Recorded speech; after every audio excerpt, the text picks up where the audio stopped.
نه پوهېږم خو یاره جي ما ته یاره جي د دې په دې باندې هر څوک نه پوهېږي نو مې بیا ولې لیکل سور سحر یو کتاب نو هغه ما د چا نه راوړی و نو په هغې کې څه شعرونه یې لیکلي وو لګیا به اوسه به یې وې د دنیا د الله تعالی په باره کې به یې خبرې کولې وې ته خو وایې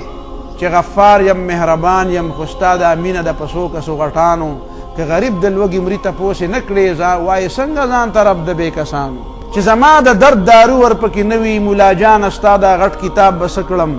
چې د صبر روجي نیسمه بل کال ته طالب جانه دا نسیا ثواب به څه کړم او دې ته زمونږ دا خلک بیا وایي یاره جي دا ونه سیاست خبرې دي نو دا د سیاست خبرې دي نو دا بیا شیطاني سیاست دی زه خو دا نه منم ته یې منې دا خو تا په دین پورې خندا شروع کړه په قرآن پورې په روژه پورې وایي دا چې ته په سجده پروت یې او زه ډک د میو جام کړم وایي ته ټول عمر سجدې کې او زه په مخه شرابونه تشوم او جامونه نو دا هم ته غواړې فرار او دا هم زه غواړم فرار وایي تا په قرض ژوندون ورکه او زه ترې نغده سودا غواړم چې دنیا نغده ده او آخرت څه دی نسیه دی